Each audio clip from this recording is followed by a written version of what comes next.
bottlenecks are forming at the border posts into South Africa. Will this be an echo of the crisis at the beginning of the festive season? We speak now to Home Affairs Minister Dr. Motsoaledi. Minister, thank you so much for your time tonight, and certainly I know what a struggle it has been to establish some connection to you. You talk about a humanitarian crisis that could be unfolding at the Beitbridge border post. Why is that so? Well, it has been averted. There was no humanitarian crisis. They proposed it. This was a question from one of the media houses whether I think a humanitarian crisis can develop or not, but it never developed. If you check the photos taken at 6 o'clock, that congestion has been cleared actually. And Minister, talking about the congestion, we saw a little earlier on social media videos circulating of some Zimbabwean nationals on the South African side waiting to be processed. When you look at those videos, there's no social distancing whatsoever, and it does look like it's a health hazard waiting to unfold. What reports have you received about this situation? They were not on the South African side, Bungi. Mm-hmm. They were in no man's land wishing to get onto the South African side, because they are all from the Zimbabwean side. So what the social media was showing was people on the bridges moving towards the South African side and to be processed in. What happened, the reason that it has been cleared, the army moved in and divided them into three different queues. One queue was for those who have got valid COVID-19 certificate. The other two queues were for those who do not have valid COVID-19 certificates or not even passports. And they were processing them that way, and that's why they've been able to clear now. If you check the recent photos of about 2 hours back, you'll realize that it has been cleared. When the soldiers put them into those queues, they of course pushed them to do social distancing. And Minister, when one really looks at this particular situation, as you say that they were in no man's land and certainly not yet on the South African side, but certainly it was concerning to see that there was still no social distancing happening there. We saw in one of the pictures someone that, may look like they're pregnant, and also quite a number of people that are really on top of each other. Did that not even concern you at the very least? Because as much as at some point they were able to be divided, the damage could have been done by then. Well, that's exactly why we asked the army to move in, to separate them, because they came in like a rally. Remember, the Zimbabwean side has declared a lockdown, and people are panicking on the Zimbabwean side. They wanted to cross over, because they know if they can't cross over today, there'll never be any other time, because the border on their side is going to close. Tomorrow there will be no people moving through Beitbridge. So this was their last bid to enter South African soil, and that's why they were so disparate. That's why they were forming a rally type of situation and not doing social distancing. On Saturday, when I was there, I was able to push them to do social distancing, because these were normal queues. The people who saw there are people who might have been coming to South Africa maybe next week or the other week, etc. And when they heard that their border is closing and they believe they are trapped in their own country, they need to move in quickly. That's why they came in such large numbers. And Minister, I know that you've been speaking to your Zimbabwean counterpart about this particular situation. I wonder then if you're able to share with us what have been some of the conversations that you've had, and what interventions are you also calling for here? Because this is not only a South African problem.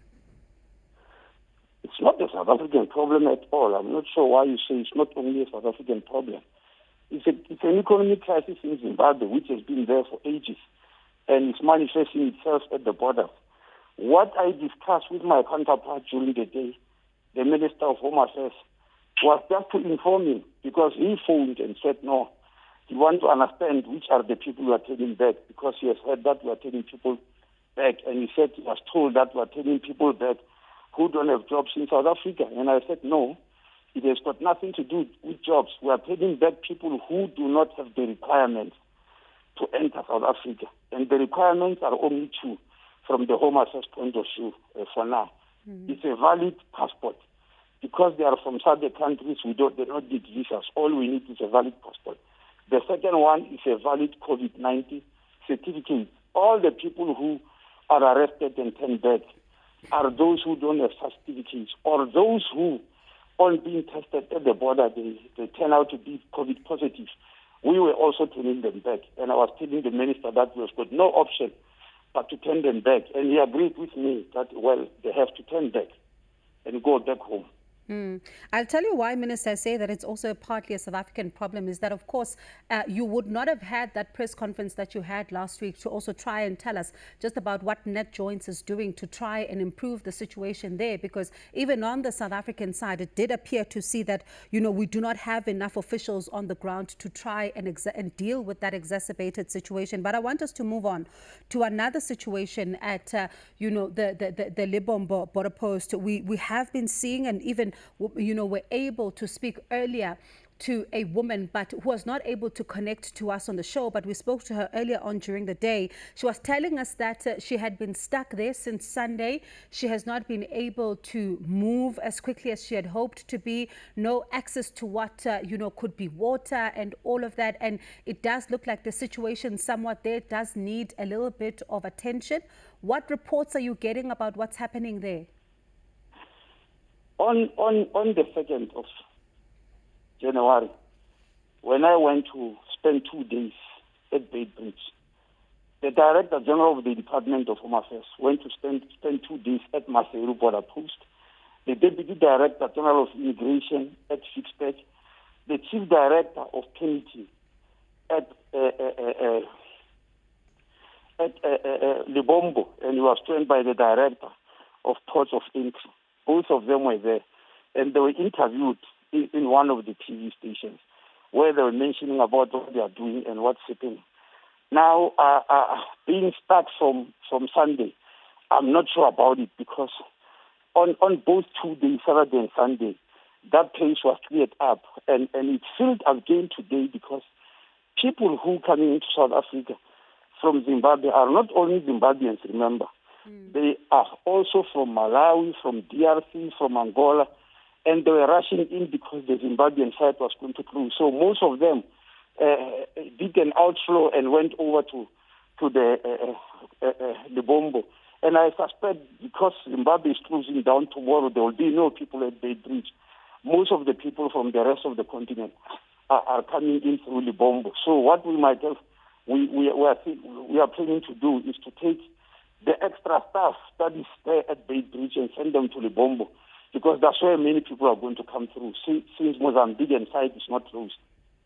So, Minister, as a final question, I want to confirm, you say there's no humanitarian crisis at Beitbridge. Everything is under control. Well, I am saying if you check, it was developing during the day before the soldiers moved in. If you check the photos which we took 6 hours ago, you will see normal queues and a very, very few number of people, to an extent where we believe by 9 o'clock they will have been finished altogether. The people who were standing there in large numbers, they've been cleared. Yes, that's what I'm saying.